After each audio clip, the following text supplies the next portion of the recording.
reason only. It's not because of me. Let's bring him in right now. Welcome, Junseth, everybody. It's Junseth live from Thailand. Good to be here. Thanks, Jason. Thanks for coming. I'm going to bring the music down, and we've got 54 people that all want to know one thing and one thing only. Who is Happy George truly? Who is he? He's a weird-ass guy is who he is truly. Just this Hungarian homeless guy that basically discovered Bitcoin at the right time, put his entire life savings into it for completely irrational reasons, and ended up winning. So he now gets to enjoy the fruit of that effort, and he lives off of 1 Bitcoin per month here in Thailand, or wherever he wants, but generally Thailand. And he uses that money pretty much for the sole purpose of having sex with as many women as possible.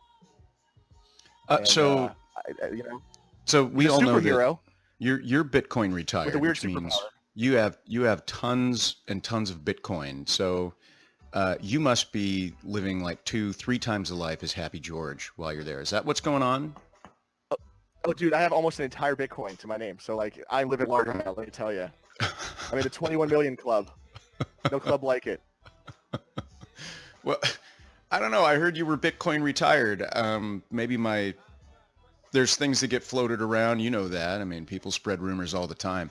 I get trolled by my own butt box, for fuck's sake. I mean, it trolls me too. So, well, it's a little bastard. And the funny thing is, we have Mike in Space and David Payne to thank for that. They jumped in and they've been doing it.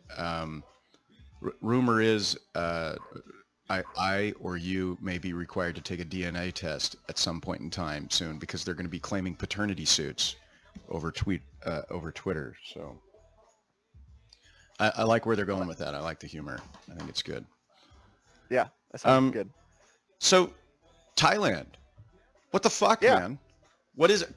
I mean, I think the first time I really considered Thailand as a travel destination was, I think it was Men in Black 2, when they talked about getting like a resort over the water and all the lobster you could eat for like $5.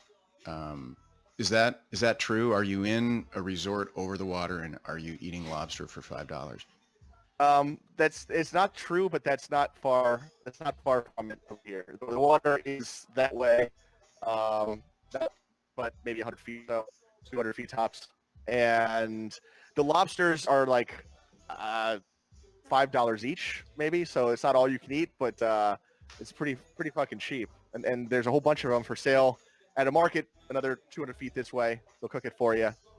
I was in the water this morning looking for them. I didn't find any myself, but there's plenty of guys locally who'll find them for you. It's nice here. Here's the problem I have. All right, as a fraud lawyer, I can smell a lie like a fart in a church. Okay, and all I've ever seen of you in Thailand is that shitty room where you can't even pick up your dirty clothes. Okay. I mean, I noticed you do put the toilet seat up. That's good hygiene. But I don't know, that very well could be left over from your hooker last night that left your toilet seat up. And I mean, without any proof, like any proof of life of you on the street with a Thai newspaper in front of some fucking bar, I think any pictures that you've posted thus far have just been random images taken off the internet. You know, I think you're doing a DeRose pump and pump Thailand ladyboy scam, and that Happy George doesn't exist. That's my theory. He'll probably come by. I can prove Happy George. As for the toilet seat, what I can say is with certainty that was not in fact a hooker from last night, because she had a penis, so there's no reason for her to put that down. So I myself put that down because I'm a civilized person. I'm gentrified. You put it down or you put it up? Because I'm looking at it right now. I mean, everybody's looking at it. Everybody knows your toilet seat habit. The truth is that the shower and the toilets are like in the same thing, so I actually shower sitting down in Thailand, which is why I really put the seat down. It's kind of nice. If you've never taken a sit-down shower, do it. Take some patio furniture, stick it in there. Turn the water on. Surprise. Exhilarating. Now, is it a toilet bidet so that you can be showered from the top down and the bottom up? Is there a combination there? Don't overestimate these people. I mean, they'll sell it to you as a toilet bidet, sure, but they sell their women in questionable ways too. So you definitely don't get what you think you're paying for when it comes to some of them. That's funny. We've talked a couple of times about how I've gotten into Bitcoin, but the first time I was introduced to Bitcoin was a friend of mine who's a lawyer who did a lot of work in the Philippines. Still does a lot of work in the Philippines. He has a Filipino wife. And she, unfortunately, very early on in her days, was part of the human sex trafficking issues going on in the South Pacific and in Asia.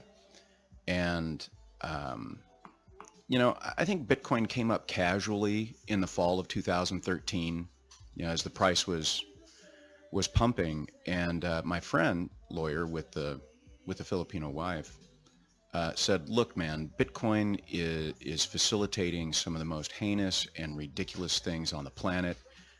If you want to buy a 9-year-old girl, kill that girl, have sex with her, and then eat her, Bitcoin is your currency of choice. And that was just horrific to me. And it's just absolutely awful. And I mean, we kind of got a little bit serious here, getting away from fart jokes, but we can't be farty all the time. Are you seeing or hearing like any of that going on in Thailand, or is that over? I mean, obviously, yes, you can use cash to do the same thing.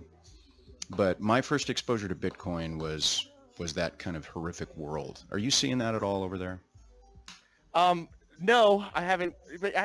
That's not my suspicion is that when that happens, if that happens, that's not the kind of thing that they just advertise on the street. So like you have to hunt for that. Now, my specialty in terms of being a miscreant is generally drugs. So I search for that, Right. and that I've discovered, to the degree. But that's generally, more or less victimless and all of that crap. Right. But I haven't seen anything that heinous there. Really, the Bitcoin adoption is really minor over here. I would say there's not that much going on with Bitcoin other than retired Bitcoiners hanging out here. Actually, there's a good number of those. So lots of round eye. There's lots of Bitcoin round eyes. In fact, there's exclusively Bitcoin round eyes. I haven't seen any non-round eye Bitcoiners. So I heard Vitalik is moving there. Is that right? I heard he's moving to Singapore, which isn't too far. But he's not your neighbor? That wasn't that guy letting out that like homeless drunk yawn? No, that was not Vitalik. No, that was Happy George maybe. That was Happy George? No, it wasn't. But I'm waiting for him. He'll walk by here any second. He went out to go find women. He even have a hooker with him if we're lucky. That's great. Everybody can get on the bed, and we can all sit back and watch. I'd watch that.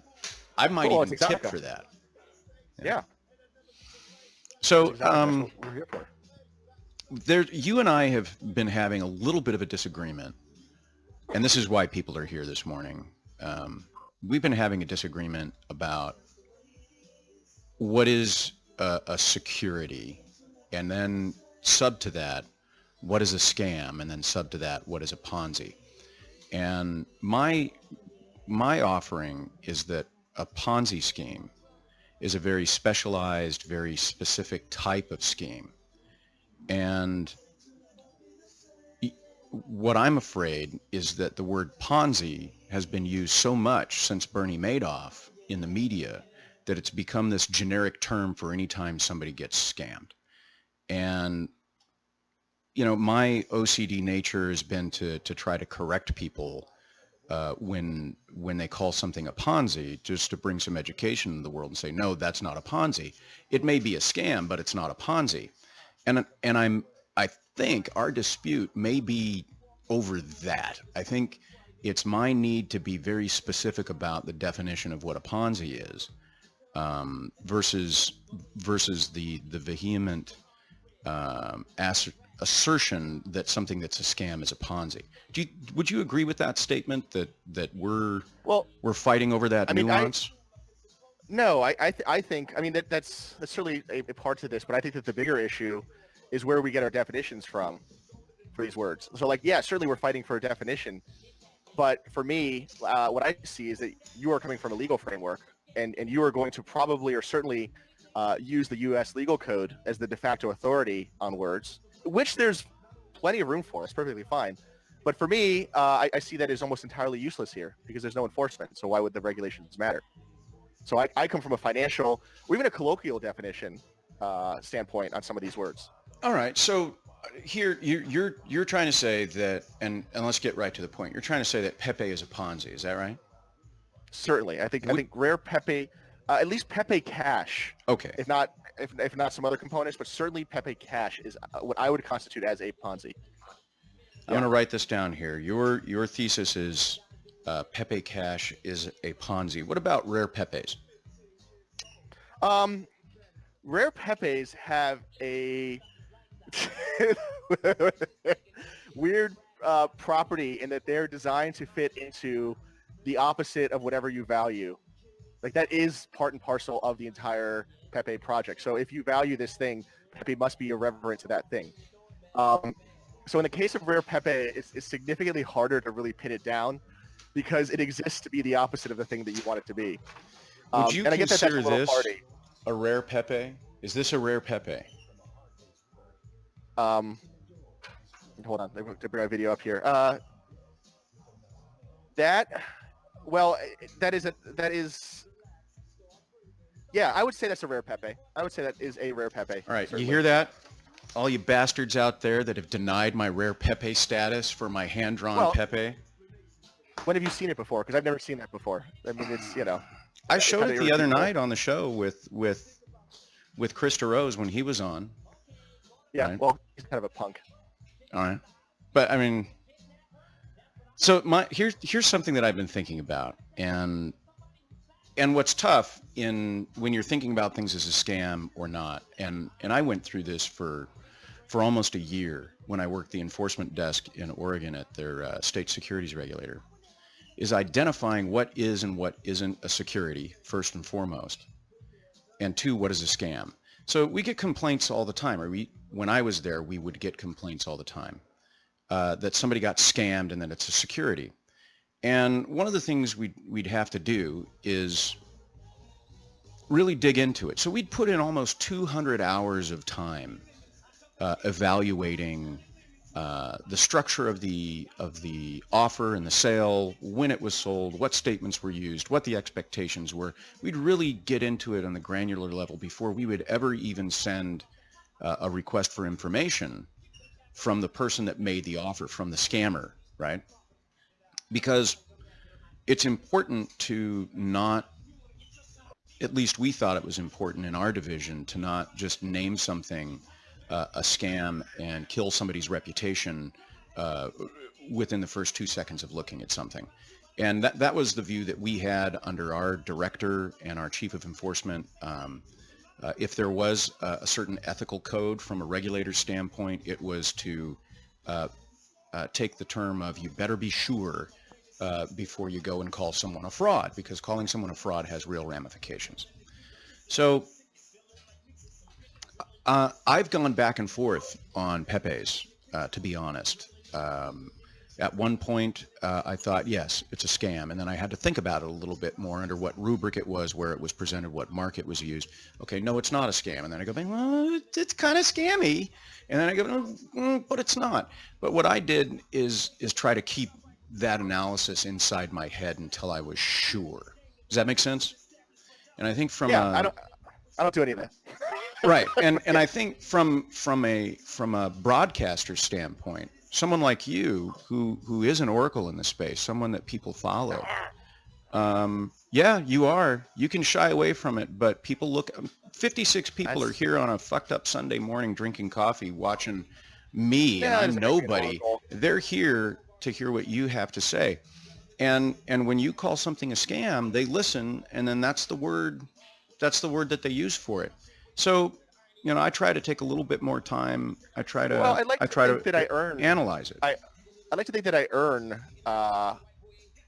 the I don't know, the opinion that I'm broadcasting. I don't think of these people as like chucklehead automatons. I think that they have some of them are. Reason. Well, right. Yeah. Some of them are. They're pretty good. Yeah, some of them maybe. I mean, if look, Bruce Fenton, for example. I don't know. You know, Rihanna has nicknamed him the sweater. Bec- I like that. Okay. because of the bathroom. I mean, he was Roger. just sweating so much. Do you Ah, remember? that sweater. Yeah. Oh yeah. He was in the hot seat. No, not wearing a sweater, but like Yeah. dripping sweat. She felt so bad for him. She had me give him my card to give him the excuse to get out of the bathroom, right? You guys were drilling him really fucking hard. Yeah. Well, he deserved it. Like he didn't drill us hard. I mean, that interface was declared a long time ago. Is it Bruce Fenton or Brian Fenton? Because It's Brian Fenton. John McAfee. John McAfee knows him well, and I would think that Brian McAfee, being good friends with him, would know the correct pronunciation of his name. So it's clearly Brian Fenton. Brian Fenton has told us what good friends they are. I have no opinion. I don't know anymore. I mean, seriously. I mean, there could be somebody by the name of Bruce Fenton on Twitter that's not actually Bruce Fenton.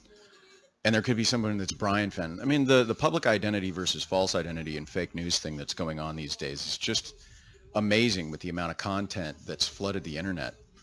I mean, correct me if I'm wrong, but didn't Junseth put out a fake Dredge Report Twitter handle? Yeah, he's got a Drudge Report handle that's got like an astonishing amount of followers. That gets cited, right? I mean, politicians are citing this fake Drudge Report handle. Yeah, it's one of his more creative projects. He's got a bunch of them. I think that is hilarious. I mean, just it is hilarious. You have to That'd be funny. tip your hat. Perry and Boring, we are not beating around the bush here. We've actually already started talking about the conversation, the definitions of things, and it's important to develop that conversation. So if you have something else to do this morning, your wife wants you to go and mow the lawn, just go mow the lawn. This is being recorded. You can come back and watch it later. You can fast forward through it. Kick the Mexicans off of it, because sometimes they creep up on you.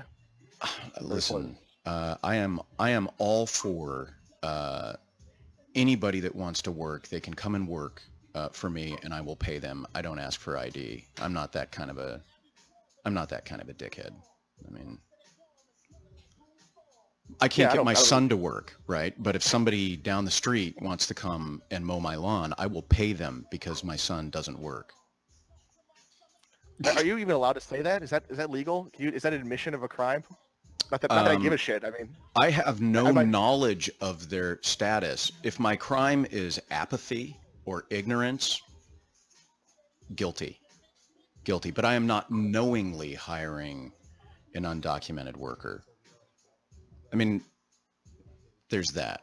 Anyway, so we got into a discussion of how much time we spend, you versus I, looking at whether something is or isn't a scam, and I was kind of analyzing this from a, you know, my brain being trained back in Oregon when I was a clerk working for the Division of Finance and Corporate Securities, the importance of taking your time and being sure, and you'd said that you don't do that. You jump right in and when you see something, you call it as you see it and you move on, and that's fine. We have two different approaches to this. Well, it only takes like 10 seconds generally for me. So either I'm hyper talented, or I think you're hyper talented. I think you just have the gift. I hate that to be the case. Right. So here, I want to put something to you. You offered a thesis in the YouTube's response that somebody who issues security is running a Ponzi because they're able to cash out their stock later when the market goes up when other people invest into it. Is that your thesis? Repeat that one more time. Sorry. So someone issues a security, and I'm basically just paraphrasing what you said, and I don't want to put words in your mouth. Someone issues a security, they sit back, they wait for the price to run up, it gets pumped, and then later, when new people buy that security off of the exchange, the original issuer, the original person, is dumping their security on the market to those new people, And as a result, because new people are paying an original investor, you're saying that's a Ponzi. Is that what you're saying? No, I mean, it's not even what I'm saying. I mean, these are definitions that have pre-existed any of my opinions, but there are natural Ponzi's in this world that don't have any issuer. And gold would be the quintessential example of that. So there are some exceptions there even. So here's the thing where I get hung up. This idea of natural Ponzi. I've been doing this for some time now, and I've never heard that as a definition or a defined term of a natural Ponzi. And here's the reason. A Ponzi, there's nothing natural about a Ponzi. A Ponzi is a very specific act that is done deliberately by a specific person. There's nothing that is done naturally. To me, a natural Ponzi is just a market reacting, and early people that got in take advantage of that, versus somebody that says, hey, I'm going to inject an investment into the market. I'm going to have control of that investment. When people invest in it, I'm personally taking their money. I'm going to give them information back that makes them feel good about themselves or want to continue to invest. And then I'm going to start paying myself and early people out of that. And then we're all going to bolt. That's a Ponzi, right? And I mean, I thought that was Ethereum you were just describing, but yeah, certainly that's a Ponzi. Well, do you want to approach this from breaking down Ethereum, whether or not Ethereum is a Ponzi? We could do that. I'd do that with you. Sure. All right. I'll do that. So yeah,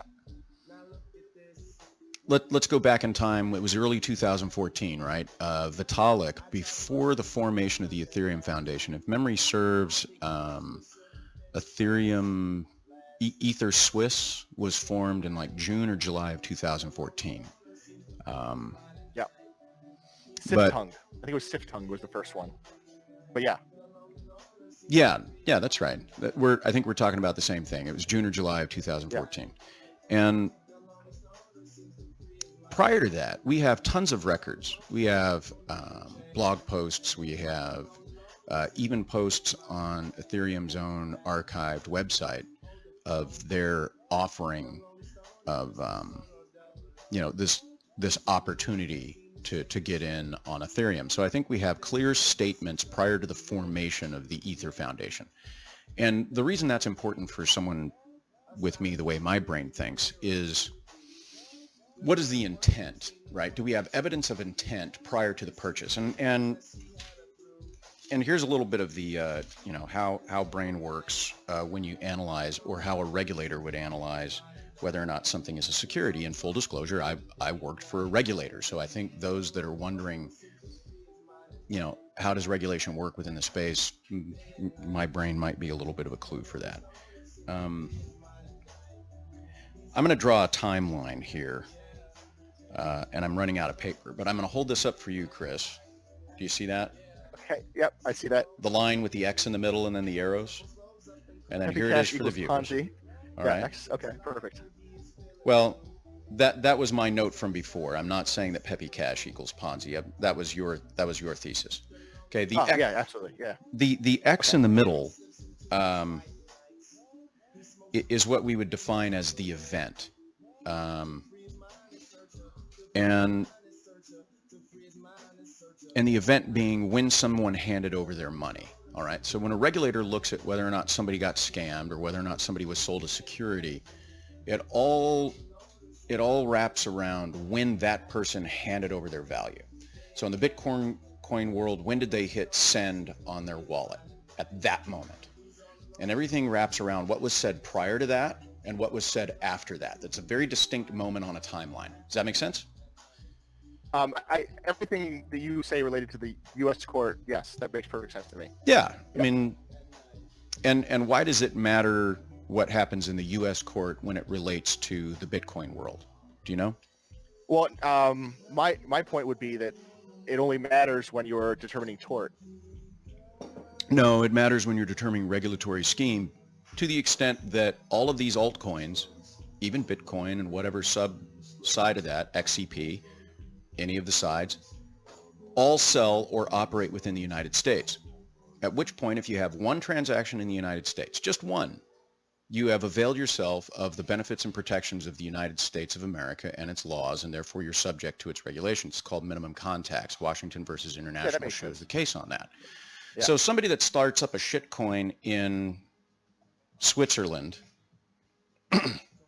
and thinks that they can sell securities anywhere they want to avoid U.S. regulation, including selling in the U.S., is wrong, because you're selling to U.S. citizens and U.S. people taking advantage of that. So you get the benefits and protections of the United States people. Therefore, you're subject to the jurisdictions. So we can talk about jurisdictional definitions of things all over the place. But once there's one, just one, as you say, shitcoin sold in the U.S., the U.S. laws just come right down on top of it. So, But that doesn't make it like an informational truth. That just makes it a regulatory enforcement potential. yeah, So and that's I kind mean, of what my show's about, right? no, I know that, and I think that a lot of our discussion is going to come around who's got a better source of definitions, and I don't mind having that discussion with you. But my point would always be that these things exist outside of law. We force the space ourselves to the Yeah, degree we that we do to a can, certain which is extent. terribly, We do to a certain extent. terribly, Mr. Coins very asked the very small extent. questions, how can the U.S. say people who don't live there are subject to U.S. law? It's not ridiculous. It's actually something that's happened quite often, and you've benefited from it. It comes in most often in product liability and manufacturing cases. There was a motorcycle tire case, and it's slipping my mind right now, the actual name of the tire manufacturer that happened, where they were selling defective motorcycle tires and people were getting hurt. And so in the concept of tort law, did someone get hurt? Yes or no? And if the answer is yes, that party sued them in federal court in California. And the tire manufacturer said, hey, we're not subject to your jurisdiction. We're a Japanese company. Go fuck yourself. And the courts not only said, no, you are subject to our jurisdiction, but they helped lay out and defined when someone selling in the United States absolutely is subject to that. So that's this long idea of minimum contacts. It's been developed over 100 Mr. Coins, years. let me give you a Bitcoiner explanation. Law is enforcement. So the U.S. can enforce the law. Therefore, that is what it will do. The easy example of this was the Native Americans were once on U.S. land. We came there, we enforced our laws because we could. So that was basically the answer there. So if the U.S. can enforce its laws and it's in their interest to do so, then they will. And that's how they can do that. Laws enforcement, which, by the way, is a central reason why I think Lieberland is going to fail, is they don't know that lesson. But that's my answer. I don't know if Jason likes that answer or not, but I don't know if I would make that argument in court, but I understand that that's a populist response. but let me ask you something, yeah, Jason. go Like, ahead. how predictive do you think my metric is? You know, my explanation. How well do you think that will predict the outcome in the natural world compared to perhaps what your definition would have been? Do you think there's a rubric there that, like, Well, I my think time has explanation? changed, right? I think who was it? It was Andrew Jackson that did the Trail of Tears, right? So in that case, I don't know if you recall or not, the tribe had actually taken their case to the Supreme Court and won. They said, we have a treaty. You said we could stay here. Now you're saying we can't stay here. What the fuck? And the U.S. Supreme Court agreed, and they ruled against the United States in that case. So the law said, Indians, you're correct. You can stay. You don't have to leave. That was the law. And Andrew Jackson said, Justice Marshall's made his decision. Now let's see him enforce it. And Jackson sent the military down there, and they pushed him off. Today, would that happen? And the answer is no. And we've already seen that with the executive order on the ban of immigration, right? President Trump tried to take an action. There was a case that came against him that said that your ban is unconstitutional. It was ruled by the Ninth Circuit that it was unconstitutional. It was first ruled by a district court judge in Washington saying, no, it's you can't do that. You have to stop. And what did the president do? He stopped the enforcement of that executive order. He stopped. They took it to the Ninth Circuit. The Ninth Circuit said, no, it's unconstitutional. You have to stop. This president stopped. I think back then, in the time of Andrew Jackson, when a lot of these fucked up things happened, and they were fucked up, you didn't have as much community involvement. You didn't have as much outrage. You didn't have 24/7 media cycles. You didn't have as much pressure on polls and midterm elections and everything else. People today have power and they want to keep their power, but they know that they're more subject to the people's whim and the voting booth than they were before. So I think, Do you think that the NSA is currently providing actions in ways that are inconsistent with the rulings that are denying them that ability to provide surveillance? I don't know the answer to that, but do you think that might be an exception? Ask me that question again. I'm not sure I understood your question. Do you think that there are federal laws prohibiting the NSA from recording Americans in ways that they are currently ignoring? In ways that they are currently ignoring. I don't know enough about the inner workings of the NSA laws or its exceptions to be able to say one way or the other. Neither do I, but you should ask yourself if that wasn't previously being done, and if it is too big of a stretch to say that it still is being done. Well, no one knows the answer to that. But are you talking about the Snowden reports, things like that? Well, even since, I think we've had some executive actions that have suggested that certain components of that program must be dismantled, and it has come to light that they still did it. I'm not personally, very well aware of it. I don't think anybody is. But what I would say is, to counter your point about what would happen today, that might be a very glaring exception. That is, in fact, a parallel to the Andrew Jackson. Well, I think there's a difference, and you would agree with me on this. There's a difference between violating a law that's passive and enforcing a law that actually does something to someone. So, for example, the NSA could absolutely tap my cell phone, listen to all my fucking conversations, read my email, have somebody in a van right out here doing whatever the fuck they want, right? And they may have a warrant, they may not. But the second they haul me into court or try to take something from me because of what they did, I don't give a shit. Once they haul me into court and try to restrict my rights, that's when I give a fuck. Right? Up until then, I don't want to sit around and live in fear of my life that somebody is listening into my phone calls, right? I mean, that's just my rubric. Does that make sense? It does. I mean, but when I hear that what you're describing, that no one can know what the law is. It's almost impossible to ever know. No, the law can exist, but I think we understand that it's imperfect and that it gets broken all the time, right? There's cops out there right now that are breaking the law, but we live with it. I think that the answer is that enforcement is probabilistic. So it's necessarily uncertain. Probabilistic, or you broke up a little bit. Probabilistic or probabilistic? No, probabilistic. If regulation is probabilistically enforced, then you can only ever have a subjective understanding of the law. Oh, let's have no doubt at all. The law is subjective, period. It's not objective at all. Right. I mean, I'm building a case here, by the way, for why the legal definitions are inferior to the financial definitions of these words. I mean, you're articulating the case even that these are useful for primarily determining tort, more so than for modeling the natural world. We may agree on that from the legal definition. Let me say this differently. I don't give a fuck what somebody calls fraud. Fraud is fraud. Right? Yeah, I'll take that. Sure. All right. A scam is a scam is fraud. Okay? Yeah. All right. It's like a Dr. Seuss book. Yeah, exactly. Can I have green eggs and ham with my spam and my fraud? Right.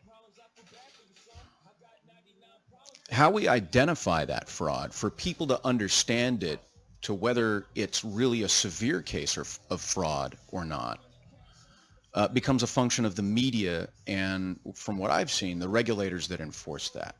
So if the government, who likes to put out press releases the day they file a complaint, says, hey, we found an $80 million Ponzi scheme.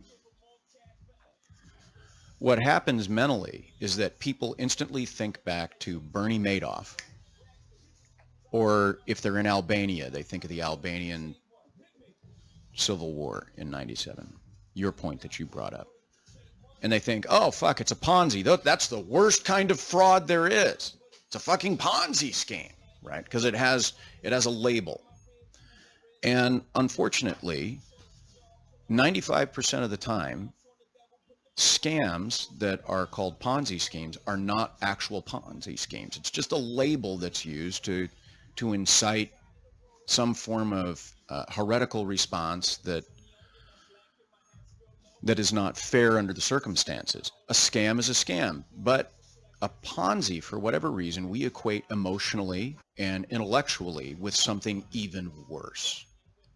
And so for that, I want, at least for me, a clear definition of what a Ponzi is. And Mr. Coyne says Ponzi is just a specific type of scam. That's correct.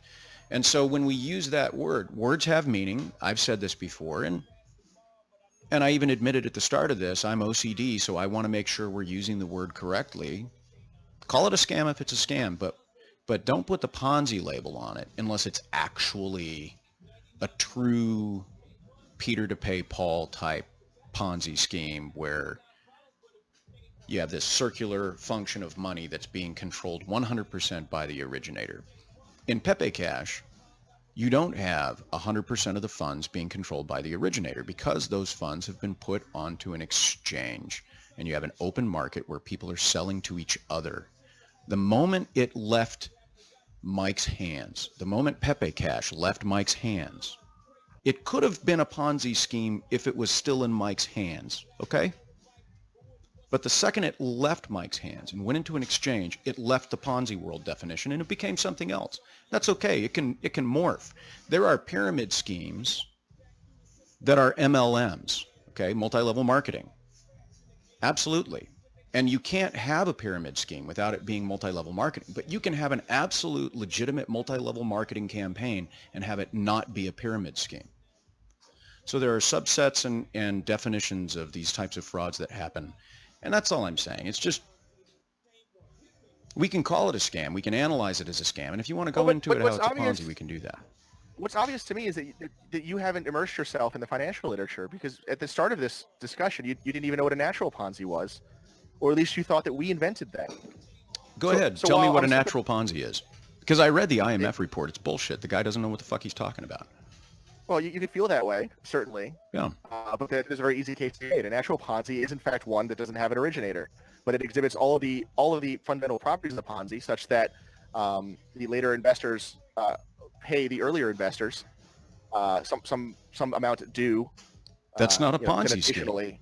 That would be the natural Ponzi scheme. But it's not. And you may not like the World Bank's definition, but like there's a lot of specialization that goes into that, and that isn't even there. I don't think they even coined the term. That's been around for a good while. That's been in textbooks in various capacities.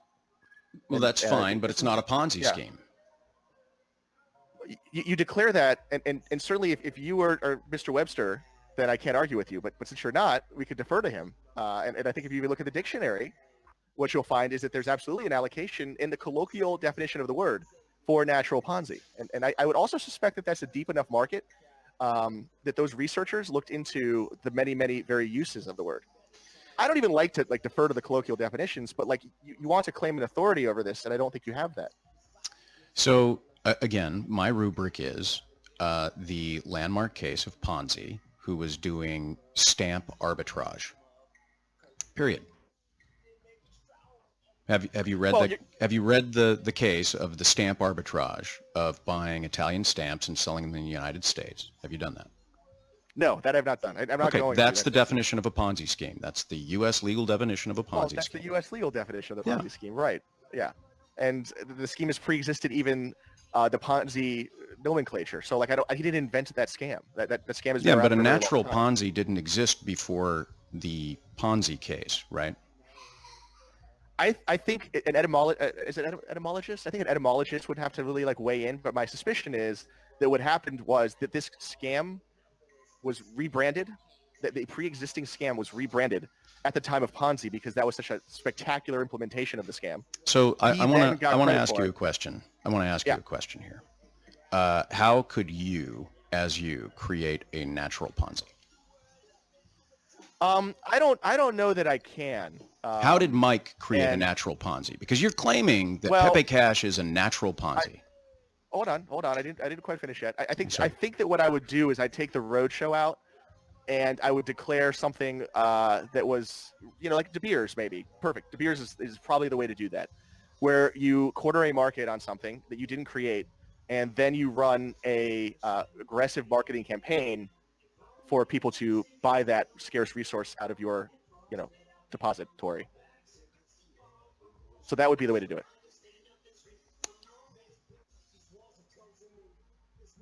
That's introducing a commodity to a market. That happens all the time. That is certainly true. And I mean, here's the thing about Ponzi's is they exist in weird ways. Like stock options are Ponzi's. There are many weirdo forms of Ponzi's. Like a Ponzi itself is I think in financial terms, like completely independent of any shock value or anything like that. Like you in the legal world would see it as having like this status is the worst thing. But I think that like a lot of economists would be like, oh yeah, that's just a Ponzi.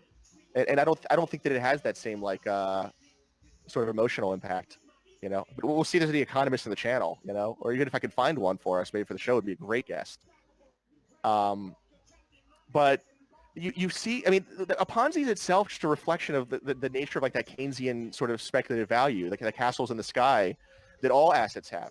And to the degree that we analyze the world, there is generally some component of fundamental value, a Benjamin Graham sort of like fundamental value.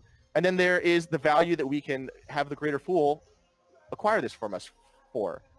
So like you have a degree of Ponzi in a lot of stuff, and any sort of investment, any sort of money appreciation scheme.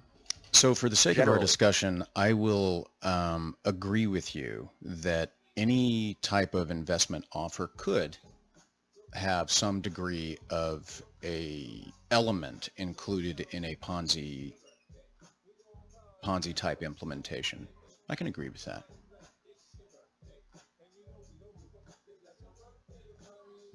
Are you still there?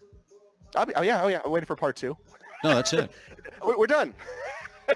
We have achieved consensus. Maybe. I could take that further with you if you want. I mean, everyone has basically what you're saying is that everything is a Ponzi scheme. And if everything is a Ponzi scheme, then nothing is a Ponzi scheme, and we're done. I mean, everything. You can also declare everything as an investment too. A lot of people try to do that. I run into that all the time, and there are things that are defined legally as investments that don't fall into the securities world, and people have a hard time figuring that out. So there's a question. I'll do this. Mike 21 asks, is Bitcoin an investment? And the answer is very simple, and I'm going to get killed for this. It depends. And it depends on who's buying it and who's selling it. Now, the SEC, in the SEC v. Trendon Shavers case, which I worked on, one of the things I fought long and hard for was to make sure that Bitcoin as Bitcoin was not defined as an investment contract, not defined inherently as a security. And that was one of the things that we were able to do in that case. That was important. However, that didn't keep the SEC from continuing to go after Shavers for using Bitcoin as an investment contract. And there's a difference. So let's say myself, I happened, after Mike issued Pepe Cash, I happened to acquire a large sum of Pepe Cash, and I came up to you, Chris, and I said, listen, Pepe Cash is going to be all the thing.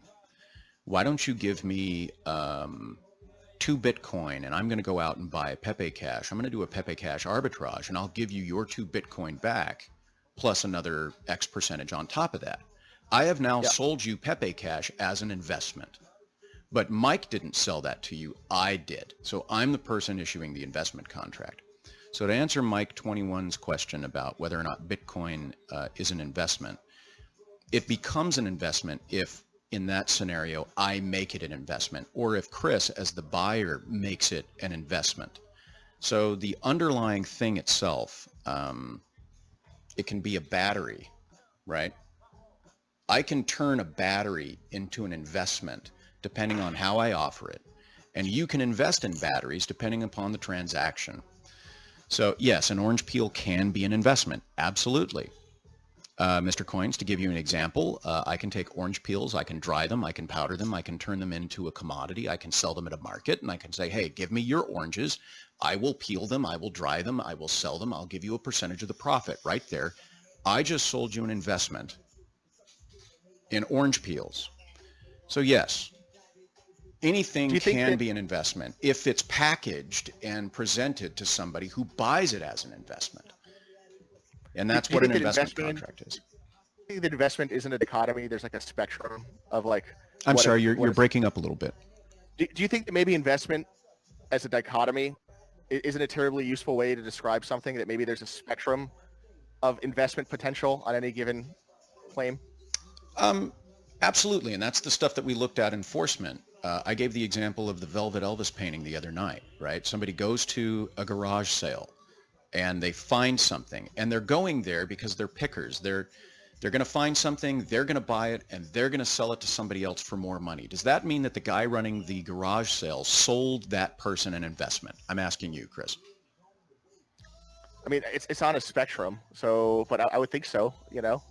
No, the garage sale person made no offer, made no promise of gains, made no promise of profit or loss, is just selling a product. So the guy running the garage sale, as the guy selling the Velvet Elvis painting, has no idea that the person buying it is going to invest in it. All right? Sure, but I mean, yeah. But the person that's buying the Velvet Elvis painting, in their mind, they're investing in it.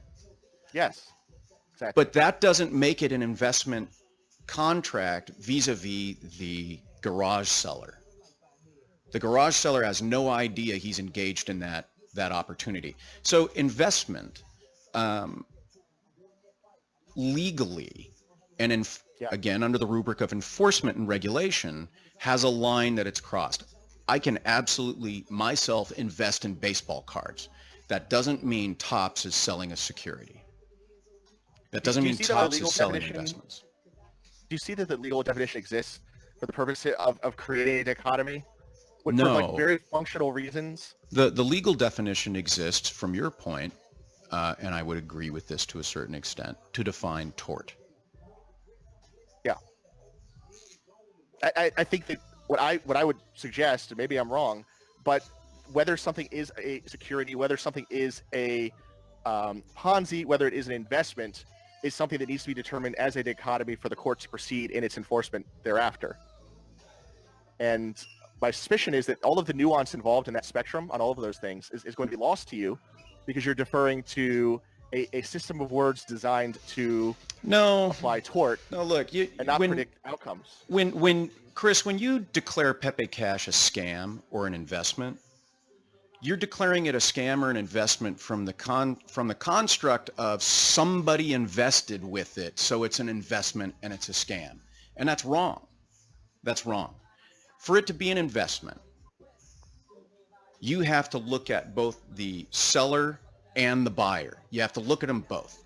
And if you don't look at them both, if you don't look at the time of the sale, remember the little X in the timeline I drove? If you don't look at that, what happened right then and there, then you're declaring something an investment without the full picture, and you're just given the wrong information. And I know it's exciting to declare something a scam. It's controversial. It gets people to follow you. And look, man, there's no nuanced opinion. In your definition, you can't even see time as an investment, which is the cornerstone of so many economic schools of thought. I can absolutely invest my time, but that doesn't mean that if my investment in my time on whatever I do, if that fails, I have to take ownership of my failure. I can't point at somebody else and say, hey, you fucked me over, man. There's a time where the law says, hey, you fucked up. You invested in it. That didn't mean that anybody else told you anything, gave you any information. You relied wholly on your own your own knowledge and actions. And that's where it gets out of the investment regulation and enforcement world. So can anything be an investment? Absolutely. Can anything be an enforceable contract where if you fuck up and lose money, you can point at someone else and say, that's your fault? That's where the line is drawn, right? But do you see how your definition of investment would preclude anybody from buying like an altcoin as like an investment at some level? Because I think, at least in your mind, like No. They can buy it as an investment all day long, but if it loses money, they don't get to point the finger at someone and say, hey, you fucked me over. They have to take culpability. I'm okay with that. But right? This is such an uninteresting definition of like investment. Like it throws out every interesting component. What's your purpose? What's your knowledge. purpose of having everything be named as an investment? What do you get out of that? I don't. I'm just pointing out that these things are on a spectrum, and everybody knows that. I don't disagree. Yeah, but you do disagree, because you would tell us that it has to be this, and this in order for the court of law to see it as a dichotomy that is investment. Yeah, so on a spectrum, right, you have is or is not someone else's fault. You're back to tort, which is, fine. Okay. Is not someone else's fault. Yeah. And I have people that come up to me and say, hey, man, I invested in this. I lost money. I want to get my money back. And that's because they're fucking embarrassed. That's because, they bet the farm or they bet grandma's life savings on something and they fucked up. And they're trying to get out of their fuck up. And it's tough when I have to look at them and say, you have no ability to get anything back because you did it all. You relied on yourself. When you rely on yourself as an investment, as the investment advisor, you own that shit. But Chris, you don't take that into account. You would rather say someone was a lesser fool because they bought something. Instead, no. There is a level of culpability. Scamming oneself as like a cornerstone of this. I mean, I think I spoke at length that did you play baseball? Did you play baseball? Yeah. Did you get participation trophies? Say it again? Did you get participation trophies? Because this feels like a participation trophy kind of argument, right? Yes, we basically did. Yeah. Right. So that's the difference, right? The really real grown-up world, there is no fucking participation trophy, and nobody, right? How do you get the participation trophy to like what an investment may or may not be? Because your opinion is everything is a scam, right? Which means no, not everything. Because unless everybody makes money, it's a scam. Is that it? A money-losing proposition, particularly one that is obvious at its hindsight to like my degree of specialization, is going to be a scam. What's your degree of specialization? Well, I've studied blockchain technology, a degree that's unhealthy for any one person. Granted, there's people that are much better at it than me, but my record has been very, very much proclaimed, through all the interviews we've done and all of the stuff we've talked about for hours on end. So like that is the specialty. You can deem it whatever you'd like, but certainly some finance on top of that and a lot of programming. Okay, so